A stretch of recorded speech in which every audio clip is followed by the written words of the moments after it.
Saudi Gulf breaking ന്യൂസിലേക്ക് സ്വാഗതം. പ്രവാസ ലോകത്തെ വിവിധ വാർത്തകൾക്കായി ഈ ചാനൽ സബ്സ്ക്രൈബ് ചെയ്യൂ. സൗദി അറേബ്യയുടെ 94 ദേശീയ ദിന ആഘോഷത്തിൽ രാജ്യത്തെങ്ങും ഇതിനോടകം തുടങ്ങിയ ആഘോഷങ്ങളുടെ ആരവം ദേശീയ ദിനമായ ഇന്ന് കൊടുമ്പിരികൊള്ളും. നാടിന്റെ വിവിധ ഭാഗങ്ങളിൽ വ്യോമാഭ്യാസ പ്രകടനങ്ങൾ, സൈനിക പരേഡുകൾ, നാടകാവതരണങ്ങൾ, ആബാലവൃദ്ധം അണിനിരക്കുന്ന ഘോഷയാത്രകൾ എന്നിവ അരങ്ങേറും. ഈ മാസം 18-ന് തുടങ്ങിയ ആഘോഷ പരിപാടികൾ ഒക്ടോബർ 2 വരെ നീളും. ദേശീയ ദിനമായ തിങ്കളാഴ്ചയും തലേദിവസമായ ഞായറാഴ്ചയും രാജ്യത്ത് പൊതു അവധിയാണ്. പൊതു സ്വകാര്യ സ്ഥാപനങ്ങൾക്കും വിദ്യാലയങ്ങൾക്കും ഇത് ബാധകമാണ്. വെള്ളി, ശനി ദിവസങ്ങളിലെ വാരാന്ത്യ അവധിയും കൂടിയായതോടെ 4 ദിവസത്തെ ദീർഘ അവധിയാണ് രാജ്യത്തെ പ്രവാസികൾക്ക് ലഭിച്ചിരിക്കുന്നത്. സൗദിയുടെ ദേശീയ ദിനാഘോഷത്തോടനുബന്ധിച്ച് വ്യാപാര സ്ഥാപനങ്ങളിലും ഓൺലൈൻ സ്റ്റോറുകളിലും ഏർപ്പെടുത്തിയ വിലക്കിഴിവ് ഓഫറുകൾ നിരീക്ഷിക്കുന്നത് തുടരുന്നതായി വാണിജ്യ മന്ത്രാലയം അറിയിച്ചു. ഓഫറുകളും കിഴിവുകളും നിരീക്ഷിക്കാൻ സൂപ്പർവൈസറി ടീമുകളുണ്ട്. ഇവർ സ്വീകരിച്ച നടപടികൾ വാണിജ്യ മന്ത്രാലയം വിശദീകരിച്ചു. മുൻകാലയളവിലെ വിലകളുടെ പട്ടിക എടുത്ത് നിലവിൽ കിഴിവുള്ള ഉൽപ്പന്നങ്ങളുടെ വില പരിശോധിക്കുന്നത് നടപടികളിൽ ഉൾപ്പെടുന്നു. പ്രഖ്യാപിക്കുന്നതിന് മുമ്പും ശേഷവും വിലകളുടെ കിഴിവ് പരിശോധിക്കുന്നതിന് പുറമെയാണിത്. കിഴിവുകളിൽ ഉൾപ്പെടുത്തിയിരിക്കുന്ന ഉൽപ്പന്നങ്ങളുടെ പട്ടിക പരിശോധിക്കുന്നതും നടപടിക്രമങ്ങളിൽ ഉൾപ്പെടുന്നുണ്ടെന്ന് മന്ത്രാലയം അറിയിച്ചു. തുടർച്ചയായി സന്ദർശനം നടത്തുകയും വരുന്ന പരാതികൾ കൈകാര്യം ചെയ്യലും അന്തിമ കോടതി വിധികൾ പുറപ്പെടുവിച്ച സ്ഥാപനങ്ങളുടെ മേൽ ഇളവുകളുടെ ലംഘനങ്ങൾക്കുള്ള പിഴകൾ നടപ്പിലാക്കലും നടപടികളിൽ ഉൾപ്പെടുന്നുണ്ട്. ദേശീയ ദിനാഘോഷത്തോടനുബന്ധിച്ച് ഡിസ്കൗണ്ട് ഏർപ്പെടുത്തുന്നതിനുള്ള മാനദണ്ഡങ്ങൾ മന്ത്രാലയം നേരത്തെ വ്യക്തമാക്കിയിരുന്നു. കുവൈത്തിൽ വർദ്ധിച്ചുവരുന്ന റോഡ് അപകടങ്ങൾ തടയാനുള്ള ശ്രമങ്ങൾ ശക്തമാക്കുന്നതിന്റെ ഭാഗമായി കുവൈറ്റ് ട്രാഫിക് പോലീസ് വാഹന പരിശോധനകൾ വ്യാപകമാക്കുന്നു. കഴിഞ്ഞ ഒരാഴ്ചക്കിടെ രാജ്യത്തിന്റെ വിവിധ ഭാഗങ്ങളിൽ നടന്ന വാഹന പരിശോധനകളിൽ 54,844 നിയമലംഘനങ്ങൾ കണ്ടെത്തിയതായി അധികൃതർ അറിയിച്ചു.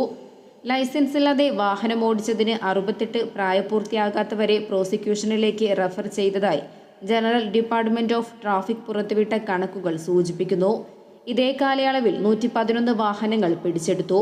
ഒരാഴ്ചക്കിടയിൽ 1480 വാഹനങ്ങൾ അപകടത്തിൽ ഉൾപ്പെട്ടതായി കണ്ടെത്തിയതായും റിപ്പോർട്ടിൽ പറയുന്നു.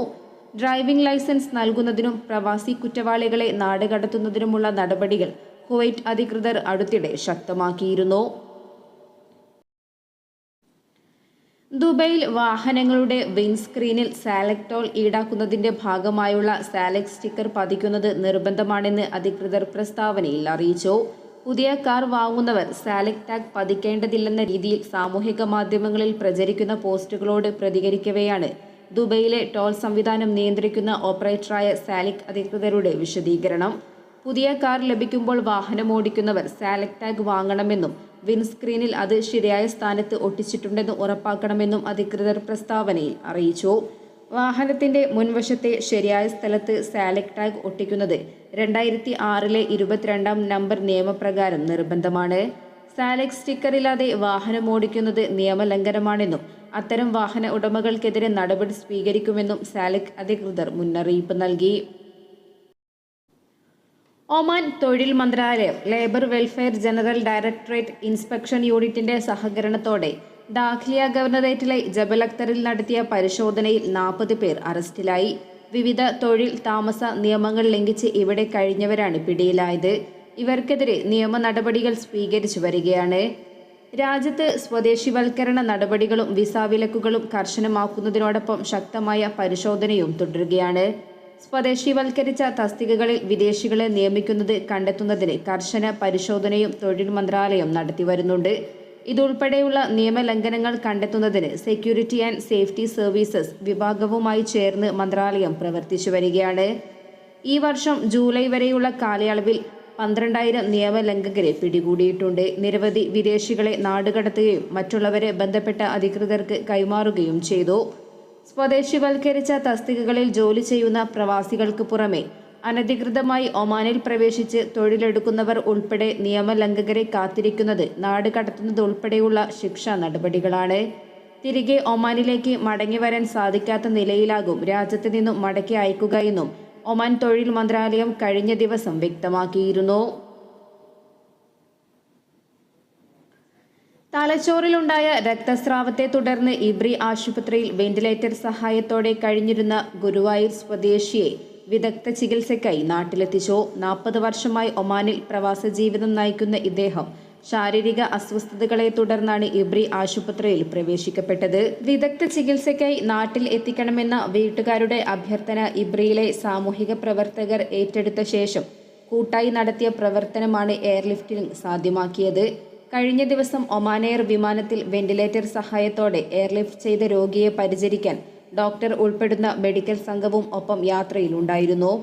ഇബ്രിയിൽ നിന്നും ആദ്യം മസ്കറ്റിലെ സ്വകാര്യ ആശുപത്രിയിൽ എത്തിച്ചതും അടുത്ത ദിവസം നാട്ടിലേക്ക് എയർലിഫ്റ്റ് ചെയ്യുന്നതുമായ പ്രവർത്തനങ്ങൾ ഏകോപിപ്പിച്ചത് സാമൂഹിക ക്ഷേമ പ്രവർത്തകനായ മനോജ് പെരിങ്ങേത്തിന്റെ നേതൃത്വത്തിലായിരുന്നു. അധികൃതരുടെ അനുമതിയില്ലാതെ തപാൽ ഡെലിവറി സേവനങ്ങൾ നൽകുന്ന കമ്പനികൾക്കെതിരെ നടപടിയുമായി ടെലികമ്മ്യൂണിക്കേഷൻ റെഗുലേറ്ററി അതോറിറ്റി രംഗത്ത്. ദോഫർ ഗവർണറേറ്റിൽ അധികൃതർ കഴിഞ്ഞ ദിവസങ്ങളിൽ നടത്തിയ പരിശോധനയിലാണ് ലൈസൻസില്ലാതെ പ്രവർത്തിക്കുന്ന കമ്പനികളെ കണ്ടെത്തിയത്.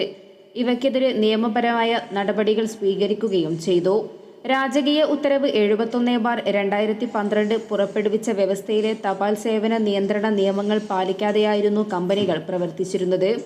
തപാൽ ഡെലിവറി സേവനങ്ങൾക്കായി ലൈസൻസുള്ള കമ്പനികളെ മാത്രം ജനങ്ങൾ സമീപിക്കണമെന്ന് TRA ആവശ്യപ്പെട്ടു. പ്രത്യേക ലിങ്കിൽ സന്ദർശിച്ചാൽ തപാൽ സേവനങ്ങൾക്ക് ലൈസൻസുള്ള കമ്പനികളുടെ പേരുവിവരങ്ങൾ ലഭ്യമാകുമെന്നും ടെലികമ്മ്യൂണിക്കേഷൻ റെഗുലേറ്ററി അതോറിറ്റി അധികൃതർ അറിയിച്ചു. നിയമം ലംഘിച്ചുള്ള ഡെലിവറി തപാൽ സേവനങ്ങൾ കണ്ടെത്തുന്നതിന് പരിശോധന തുടരുമെന്ന് അധികൃതർ പ്രസ്താവനയിൽ കൂട്ടിച്ചേർത്തു. വടക്കൻ ഷർക്കിയ ഗവർണറേറ്റിലെ വാദി ബനി ഖാലിദ് വിലായത്തിൽ ഹൈക്കിങ്ങിനിടെ വീണ് പരിക്കേറ്റയാളെ രക്ഷപ്പെടുത്തി. പർവ്വതമേഖലയിൽ കഴിഞ്ഞ ദിവസമായിരുന്നു സംഭവം. അപകട വിവരം അറിഞ്ഞ് ഇവിടെയെത്തിയ സിവിൽ ഡിഫൻസ് ആൻഡ് ആംബുലൻസ് വിഭാഗവും ഇയാളെ ആശുപത്രിയിലെത്തിച്ച് അടിയന്തര ചികിത്സ ലഭ്യമാക്കുകയായിരുന്നു. ഹൈക്കിങ്ങിനും ട്രക്കിങ്ങും നടത്തുന്നവർ സുരക്ഷാ മാനദണ്ഡങ്ങൾ ഉറപ്പുവരുത്തണമെന്ന് അധികൃതർ നിർദ്ദേശിച്ചു.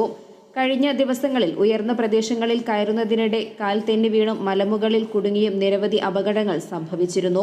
ഇവരെയെല്ലാം രക്ഷപ്പെടുത്തുകയും ആരോഗ്യ പരിചരണം ഉറപ്പുവരുത്തുകയും ചെയ്തിരുന്നു. സമാന സംഭവങ്ങൾ ആവർത്തിക്കുന്നത് ഒഴിവാക്കണമെന്നും അധികൃതർ തുടർച്ചയായി ആവശ്യപ്പെടുന്നു.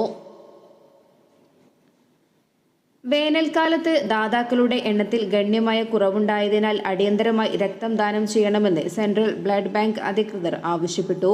വിവിധ ഗ്രൂപ്പുകളിലെ രക്തം ആവശ്യമുണ്ട്. ബോഷർ ബ്ലഡ് ബാങ്കിൽ ഞായറാഴ്ച മുതൽ വ്യാഴാഴ്ച വരെ രാവിലെ 8 മണി മുതൽ രാത്രി 8 വരെയും വെള്ളിയാഴ്ച രാവിലെ 8 മുതൽ ഉച്ചയ്ക്ക് 2 മണി വരെയും നേരിട്ടെത്തി രക്തദാനം നടത്താം. മുൻകൂട്ടി ബുക്ക് ചെയ്യേണ്ട ആവശ്യമില്ലെന്നും സെൻട്രൽ ബ്ലഡ് ബാങ്ക് അധികൃതർ പ്രസ്താവനയിൽ അറിയിച്ചു.